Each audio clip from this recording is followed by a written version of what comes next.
சிறுத்தை சிவா அஜித்திட்ட ஏற்கனவே ஒரு கதை சொல்லி சன் பிக்சர்ஸ் கூட்டு போய் உட்கார வச்சு எல்லாம் பேசினாங்க. அஜித் ஒரு நாள் ஃபோன் பண்ணியிருந்தாங்க. மைத்ரி மூவி மேக்கர்ஸ்கிட்ட 163 கோடி ரூபாய் சம்பளம் வாங்கியிருக்காரு அஜித். அடுத்த படத்துக்கு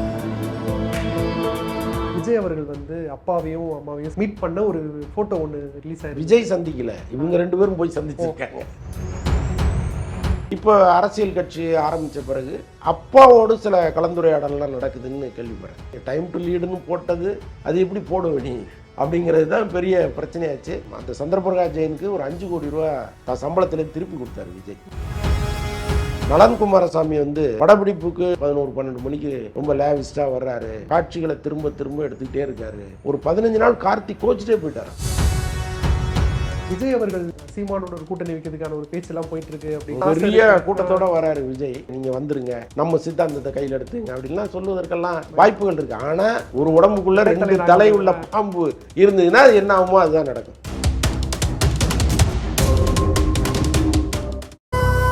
தீபஜோதியில் இல்லங்களிலும் உள்ளங்களிலும் பவித்ரம் பரவட்டும்.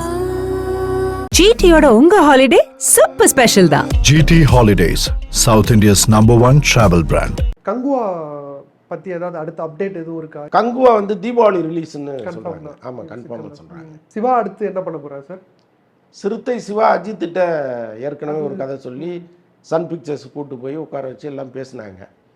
இப்போ அந்த படத்தில் நடிக்கிறதுக்கு அஜித் ரெடி ஆகிட்டார். நடுவில் கங்குவா படம் தயாரிச்சுட்டு இருக்கும்போதே, அதாவது இந்த போஸ்ட் ப்ரொடக்ஷன் வேலையில் இருக்கும் பொழுதே அஜித் ஒரு நாள் ஃபோன் பண்ணியிருக்காரு. ஃபோன் பண்ணி உங்கள் ஒர்க்கெல்லாம் முடிஞ்சிருச்சா, நம்ம எப்போ ஸ்டார்ட் பண்ணலாம்லாம் பேசியிருக்காரு. இல்லை சார், இப்போ ஆல்மோஸ்ட் முடிஞ்சுது, நம்ம பண்ணலாம் அப்படின்னு ஒரு சொன்னோடனே சரி ஓகே, நான் எப்போ கூப்பிட்டாலும் ரெடியாக இருக்கேன், நடுவில் இந்த படத்தை முடிச்சுட்டு வந்துடுறேன் அப்படின்னு அஜித் சொல்லியிருக்காரு. இப்போது என்ன பிரச்சனைனா, சன் பிக்சர்ஸுக்கு இந்த படம் வந்து பண்ணுவாங்களா அல்லது வேற ஒரு நிறுவனத்துக்கிட்ட போவாங்களான்னு தெரியல. ஏன்னா இவர் கேட்குற சம்பளத்தை சன் பிக்சர்ஸ் கொடுப்பதற்கு தயாராக இல்லை. இப்போ மைத்ரி மூவி மேக்கர்ஸ்கிட்ட 163 கோடி ரூபா சம்பளம் வாங்கியிருக்காரு அஜித். அடுத்த படத்துக்கு 200 கோடியாக அவர் பேசிகிட்டு இருக்காரு. இப்போ இந்த 200 கோடியை கொடுப்பதற்கு சன் தயாராக இல்லை. ஸோ அதனால் ஒரு பேச்சுவார்த்தை போயிட்டு. இதே டைம்ல தான் மோகன் ராஜா அஜித்தை வச்சு இயக்க போறாருன்னு, அது உண்மையா? ஆமாம், அது உண்மை. அது இந்த சிறுத்தை சிவா படத்துக்கு அடுத்து. அதுக்கு நடுவில் ஒரு சிரஞ்சீவி படத்தை எடுக்கிறதுக்கு தெலுங்கு போறாரு மோகன் ராஜா, அங்கே போறாரு. ஆமாம் ஆமாம், அதை முடிச்சுட்டு இங்கே வரத்துக்கும் இவர் இந்த படங்களை முடிச்சுட்டு வரத்துக்கும் சரியா. விஜய் அவர்கள் வந்து அப்பாவையும் அம்மாவையும் சந்திச்சு, எஸ்ஏசி அவர்களையும் சோபா அவர்களையும் சந்திச்சு மீட் பண்ண ஒரு போட்டோ ஒன்று ரிலீஸ் ஆயிருக்கு. விஜய் சந்திக்கல, இவங்க ரெண்டு பேரும் போய் சந்திச்சிருக்காங்க. Okay okay. இது நடந்ததப்போ இவங்க வீட்டில், விஜய் சார் வீட்லையா? ஆமாம், அங்கே நீலாங்கரையில் அவர் வீட்டில். Okay okay okay. அப்பா மேலே இருந்த இந்த பிரச்சனை எல்லாம் போயிடுச்சா? ஆனால் அந்த ஃபோட்டோ பார்க்கறதுக்கே ரொம்ப நாள் கழிச்சு அப்படி ஒரு ஃபோட்டோ பார்த்தோம். ஏன்னா ரீசெண்டாக கூட அம்மா கூட இருக்கிற மாதிரி ஒரு ஃபோட்டோ தான் ரிலீஸ் ஆயிடுச்சு. அவருக்கு ஒரு நீண்ட கால வருத்தம் அவங்க அப்பா மேலே இருக்கு. அது ரொம்ப பர்சனலான ஒரு விஷயம். ஸோ அது தொடர்பான மோதலில் தான் அவர் பேசாமல் இருந்தார். இப்போ அரசியல் கட்சி ஆரம்பித்த பிறகு அப்பாவோடு சில கலந்துரையாடலாம் நடக்குதுன்னு கேள்விப்படுறேன். என்னென்னா நேரடியாக அவங்களுக்குள்ள ஒரு அரசியல் டிஸ்கஷன் வச்சுக்கலன்னா கூட இவருக்கு தூது போகிற மாதிரி வேற ஒருத்தர் போய் எஸ்ஏசிட்ட அப்பப்போ கருத்துக்களை கேட்டு அது அவர் சில கைட்லைன்லாம் கொடுக்குறாரு. இப்படி பண்ணணும் அப்படி பண்ணணும்னு சொல்கிறாரு. ஸோ அதெல்லாம் வந்து விஜய் கேட்டுக்கிறாரு. ஸோ இந்த சந்திப்பு வந்து வெறும் குடும்ப சந்திப்பு மட்டும் இல்லை, அதை தாண்டி இவருடைய பொலிட்டிக்கல் பாதைக்கான ஒரு சந்திப்பாகவும். ஏன்னா ஆரம்பத்தில் ஆசைப்பட்டதும் முதல்ல எஸ்ஏசி அவர்கள் தான். ஆமாம், அப்படிங்கும்போது அவர்கிட்ட ஒரு திட்டம் இருக்கும், அதை கொஞ்சம் கேட்டுக்கலாம் அப்படிங்கிற ஒரு இதில் தான் இருக்காரு விஜய். இன்னொன்று, அவர் கலைஞரோட டிராவல் பண்ணுறாரு.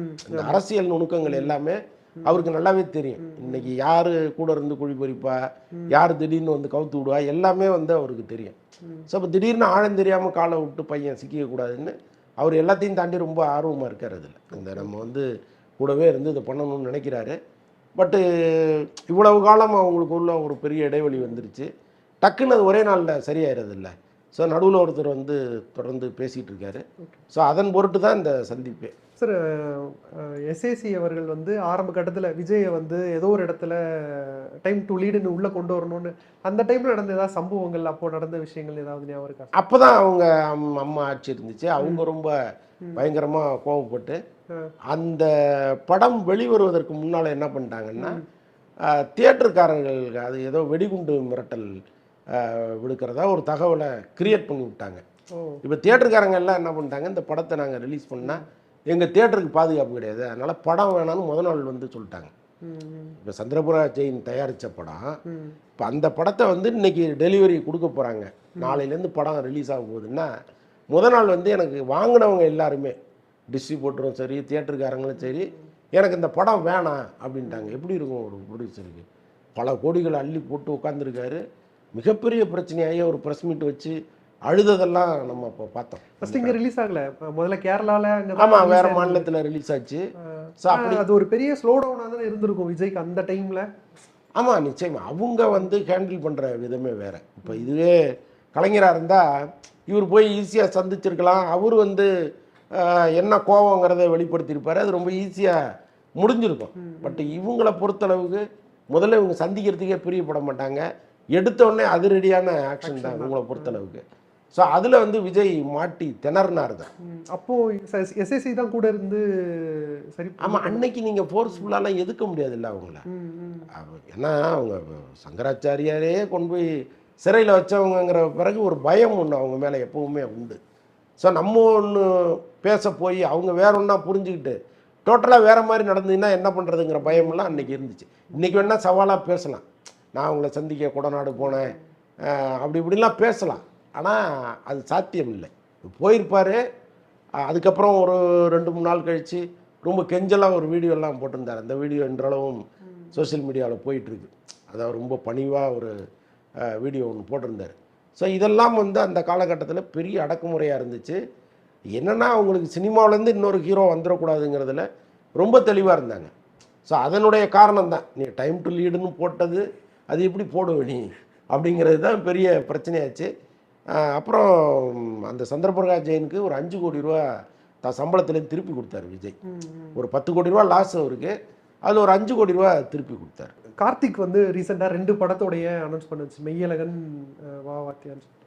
2 படமும் என்ன ஸ்டேஜில் இருக்குது, சடனாக ஒரு அனௌன்ஸ்மெண்ட் மாதிரி தான் இருந்தது அந்த படத்தோட அனௌன்ஸ்மெண்ட்.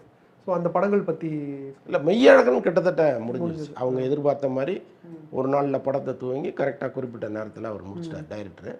அதில் அரவிந்த் சாமி வந்து கூடவே ட்ராவல் ஆகிற மாதிரி, அதாவது 2 ஹீரோ சப்ஜெக்ட். அது ஒருத்தர் வில்லன் ஒருத்தர் ஹீரோ அப்படி இல்லை, 2 பேருமே ஹீரோ தான் படத்தில்.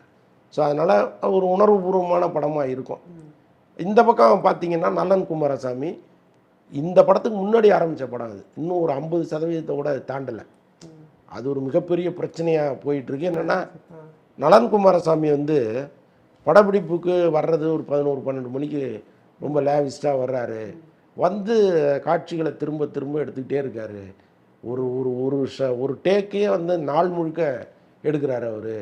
அதே மாதிரி ஒரு சீன் முடிக்கிறதுக்கு அவ்வளோ டிலே பண்ணுறாரு அப்படின்னு நடுவில் ஒரு 15 நாள் கார்த்திக் கோச்சிட்டே போயிட்டாரான். நான் டேட்டே தர முடியாது உங்களுக்கு, இவ்வளோ சுலவாக படம் பண்ணால் எப்படி அப்படின்னு சொல்லிட்டு அவர் கோச்சிட்டு போய் அதுக்கப்புறம் ஞானவேல் ராஜா போய் கார்த்திகிட்ட உட்காந்து கெஞ்சி திரும்ப கூப்பிட்டு வந்து இந்த ஷூட்டிங் வந்து மெல்ல போயிட்டுருக்கு. இதில் எல்லாருமே என்ன சொல்கிறாங்க அப்படின்னா, பேசிக்கலாகவே நலன் குமாரசாமி கொஞ்சம் வசதியான குடும்பத்தை சேர்ந்தவர். இப்போ ஒரு டைரக்டர் இருக்கார், ஒரு அடிபட்டு மிதிப்பட்டு கஷ்டப்பட்டு வரும்போது தான் இந்த படத்தை முடிச்சுட்டு இன்னொரு படத்தில் நம்ம அதிக சம்பளம் வாங்கலாம், இன்னொன்று அதிக சம்பளம் வாங்கலாம், அப்படியே லைஃப்பையும் ஒரு பக்கம் நம்ம வந்து ஸ்டடி பண்ணிக்கலாம்னு நினச்சி ஓடுவாங்க. பட் இவருக்கு அந்த மாதிரி ஒன்றுமே எந்த கஷ்டமும் கிடையாது, எல்லாமே இருக்குது அவருக்கு. ஸோ நல்லா ஒரு லேவிஸ்டாக வராருலாம் சொல்கிறாங்க. பட் சினிமாவுக்கு சரியாக வருமானு தெரியல. இயக்குநர்களின் சிம்புங்கிற மாதிரியா? கரெக்டாக சொல்லுவீங்க. விஜய் அவர்கள் வந்து கட்சியில் வரும்போது சீமானோட ஒரு கூட்டணி வைக்கிறதுக்கான ஒரு பேச்செல்லாம் போயிட்டு இருக்கு அப்படின்னு, அது பாசிபிளா சார்? அது நடக்குமா? அப்படி நடந்தால் வாய்ப்பு இருக்கு? இல்லை, நடுவில் வந்து ஒருத்தர் பேசிகிட்டு இருக்காரு, ஜான் ஆரோக்கியசாமின்னு ஒருத்தர். அவர் தான் இப்போ அரசியல் ஆலோசகராக இருக்கார் விஜய் மாதிரி, பிரசாந்த் கிஷோர் மாதிரி அவர் இருக்கார். ஸோ அவர் தான் வந்து இந்த சந்திப்புகளை தொடர்ந்து நடத்திட்டு இருக்காரு. இந்த பக்கம் சீமான்ட்டையும் அந்த பக்கம் விஜய்கிட்டையும் தொடர்ந்து பேசிகிட்டு இருக்காரு. ஏன்னா இப்போ விஜய் நாளைக்கு தனித்து அரசியலுக்கு வந்தாருன்னா அவரால் ஒரு முதலமைச்சர் நாற்காலில் உட்காந்துட முடியுமாங்கிற ஒரு கேள்வி இருக்குது. ஏன்னா இப்போ இருவரும் கழகங்களை எதிர்த்து நீங்கள் வரணும், சின்னங்கள் அதெல்லாம் இருக்குது, காலகாலமாக ஊறி போன சின்னம் உதயசூரியனும் ரெட்டையிலையும். இப்போ இதெல்லாம் மீறி நம்ம அந்த இடத்துக்கு வந்துட முடியுமான்னு ஒன்று இருக்குது. இந்த பக்கம் வந்து சீமான் இந்த தேர்தலில் ஒரு 10-12% நம்ம வந்துடுவோங்கிற மாதிரி ஒரு ஐடியாவில் அவர் இருக்கார். ஒருவேளை இந்த தேர்தல் முடிவுகளில் ஒரு 12% வாக்கு சீமானுக்கு வந்துச்சுன்னா இப்போ இவங்க 2 பேரும் இணைவதற்கான ஒரு அழுத்தம் வந்து நிச்சயமாக அந்த ஜான் ஆரோக்கியசாமி கொடுப்பார். ஏன்னா இந்த 2 பேரும் சேர்ந்தாதான் இந்த மாற்றத்தை உருவாக்க முடியும். இவர் தனியாவோ அல்லது இவர் தனியாவோ நடந்தால் மற்றும் ஒரு கட்சியாக தான் நீங்கள் இங்கே இருக்க முடியுங்கிறதெல்லாம் எடுத்து சொல்லிக்கிட்டே இருக்காங்க. ஸோ இந்த 4ஆம் தேதி முடிவுக்காக காத்துட்ருக்காங்க. ஆனால் சார் இது வரைக்கும் சீமான் அவர்கள் எல்லாத்துலேயுமே தனிச்சு போட்டிடுறாரு. ஆனால் ஒரு சீட்டுங்கிறது அவங்களுக்கு இன்னும் கிடைக்கலங்கிறது தானே உண்மை.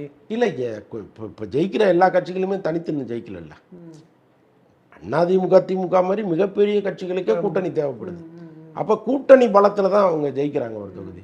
ஆனால் கூட்டணியே இல்லாமல் நான் ஜெயிப்பேன்னா அது வாய்ப்பே இல்லைல்ல.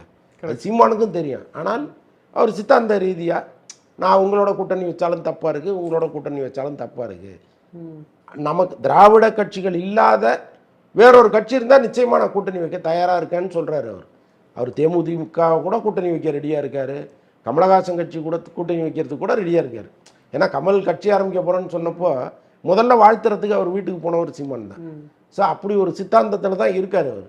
விஜயோடு ஜெல்லாகிறதுல அவருக்கு ரொம்ப ஈஸி அது. ஏன்னா இன்னும் அவர் தன்னுடைய சித்தாந்தம் என்ன, கொள்கை என்னங்கிறது ஒன்றும் சொல்லலைங்கிறதுனால சொல்லலை. ஆனால் தொடர்ந்து இவங்க 2 பேரும் பேசிகிட்டு இருக்கிறதுனால ஒருவேளை சீமான் தம்பி இப்படிலாம் இருக்குது அப்படிலாம் இருக்குது, நீங்கள் வந்துருங்க, நம்ம சித்தாந்தத்தை கையில் எடுத்துங்க அப்படின்லாம் சொல்லுவதற்கெல்லாம் வாய்ப்புகள் இருக்குது. ஆனால் 2 பாம்பு தலை தான் அது. ஒரு உடம்புக்குள்ளே 2 தலை உள்ள பாம்பு இருந்ததுன்னா அது என்ன ஆகுமோ அதுதான் நடக்கும். நிச்சயமாக வந்து அது நல்லபடியாக போகாது அப்படி இருந்ததுன்னா. ஏன்னா இவர் சீமானுடைய அந்த ஆக்ரோஷமான பேச்சு அதை விஜய் ரசிக்கணும். விஜயினுடைய ஒரு மாதிரி அமைதியான நழுவல் தன்மையை சீமான் ரசிக்கணும். ஸோ அது மாதிரி நிறைய இருக்குது. பட் கேட்க ஆசையாக இருக்குது, செயல்முறைக்கு சரியாக வருமானு தெரியல. யார் சிஎம்ங்கிற வரைக்கும் கூட கண்டிப்பாக இருக்கும்ல. ஏன்னா பெரிய கூட்டத்தோட வராரு விஜய். அவர் வந்து இவ்வளோ பெரிய கூட்டத்தை கொண்டு வந்து சீமானுக்காக சேர்க்க முடியாது இல்லை, அவரை சிஎம் ஆக்கிறதுக்கு. அதெல்லாம் இருக்கு. தீபஜோதியில் இல்லங்களிலும் உள்ளங்களிலும் பவித்ரம் பரவட்டும். Girls trip, family trip, adventure trip, honeymoon trip, ஜிடியோட உங்க ஹாலிடே சூப்பர் ஸ்பெஷல் தான். GT Holidays, South India's #1 travel brand.